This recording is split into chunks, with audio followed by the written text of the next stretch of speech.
దేవునికి స్తోత్రాలు. మీ అందరికీ నా హృదయపూర్వక వందనాలు. Praise the Lord. ఈ ఉదయకాల సమయంలో యోహాను రాసిన సువార్త 17వ అధ్యాయము 5వ వచనం చదువుకుందాం. తండ్రి, లోకము పుట్టక మునుపు నీ యొద్ద నాకు ఏ మహిమ ఉండెనో ఆ మహిమతో నన్ను ఇప్పుడు నీ యొద్ద మహిమపరచుము. దేవునికి స్తోత్రం. హల్లెలూయా.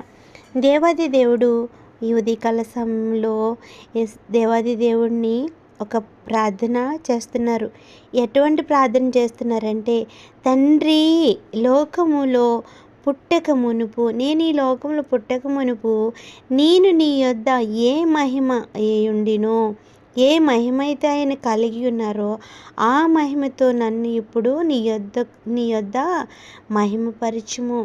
ఆయనని యేసుక్రీస్తు ప్రభువారు అక్కడ నన్ను నా మహిమపరచు అంటున్నారండి.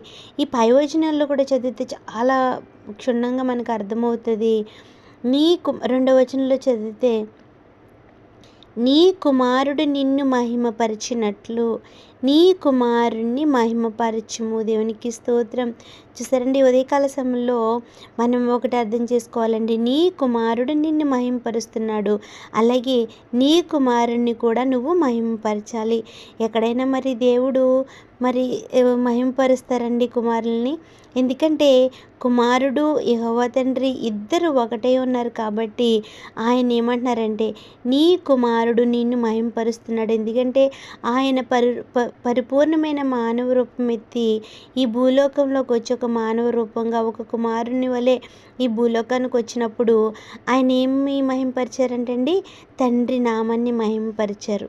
అలాగే నన్ను కూడా నువ్వు మహిమపరచు. నీవు నీ కుమారునికి ఇచ్చిన వారికి అందరికీ ఆయన నిత్య జీవం అనుగ్రహించినట్లు సర్వశరీరుల మీద ఆయనకు అధికారం ఇచ్చితివి. ఎవరికి అధికారం ఇచ్చారంటండి? యేసుక్రీస్తు ప్రభువారు, దేవాది దేవుడైన తండ్రి తన కుమారుడికి శరీరుల మీద కూడా ఆయనందరికీ కూడా ఆయనకి అధికారం ఇచ్చాడంటండి. అద్వితీయ సత్య దేవుడైన నిన్నును నీవు పంపిన యేసుక్రీస్తును ఎరుగటయే నిత్య జీవము. చూసారండి, అద్వితీయ సత్యదేవుడు, వేరే ఒక దేవుడు లేడు, ఆయన ఒక్కడే ఒక దేవుడు.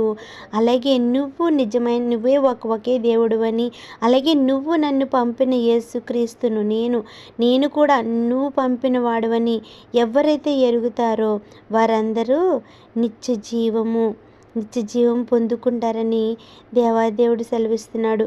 చేయుటకు నీవు నాకు ఇచ్చితివని పని నేను సంపూర్ణముగా నెరవేర్చి భూమి మీద నేను మహిమపరిచితిని. యేసుక్రీస్తు ప్రభువారు మానవ రూపం ఎత్తి ఈ లోకంలోకి వచ్చినప్పుడు దేవాది దేవుడు ఆయనకి ఏమైతే చెప్పి పంపించారో ఈ సమస్తాన్ని కూడా ఆయన నెరవేర్చానని ఆ దేవాది దేవుడైన తండ్రికి చెప్తున్నారండి. తండ్రి పరలోకంలో ఎలా ఉన్నాడో యేసుక్రీస్తు ప్రభువారు తండ్రి దగ్గర, తండ్రి నేను నీ యొద్ద ఎక్కడ ఎలా అయితే ఉన్నానో ఇప్పుడు నన్ను అలాగే మహిమపరచు, నన్ను మహిమపరిచి నన్ను ఇప్పుడు నీ యొద్ద మహిమపరచమన్నాడు. ఎందుకంటే నేను నీ దగ్గరికి వస్తున్నాను, అటు రీతైన మహిమ నాపై ఉంచు అని ఉదయకాల సమయంలో యేసుక్రీస్తు ప్రభువారు మాట్లాడుతున్నారండి. మరి యేసుక్రీస్తు ప్రభువారు పరిపూర్ణమైన మానవుడిగా ఈ లోకానికి వచ్చాడు, అలాగే ఆయన పరిపూర్ణమైన దేవుడు అని ఆయన మనకి సెలవిస్తున్నాడు. చూస్తారండి, ఇక్కడ 2వ వచనంలో కూడా చాలా విభజనంగా రాస్తుంది. నీ కుమారుడు నిన్ను మహిమపరిచినట్లు నీ కుమారుని మహిమపరచుము. ఎందుకంటే యేసుక్రీస్తు ప్రభువారు దేవుడై ఉన్నాడు కాబట్టి దేవాది దేవుడు యెహోవా తండ్రి యేసుక్రీస్తు ప్రభువారిని మహిమపరిచేవారుగా ఉన్నారు. అలాగే యేసుక్రీస్తు ప్రభువారు కూడా దేవుడై ఉన్నారు కాబట్టి తన తండ్రిని కూడా మహిమపరుస్తున్నారండి. ఈ ఉదయకాల సమయంలో కొన్ని మాటలు దేవుడు దీవించును గాక. ఆమేన్. Praise the lord.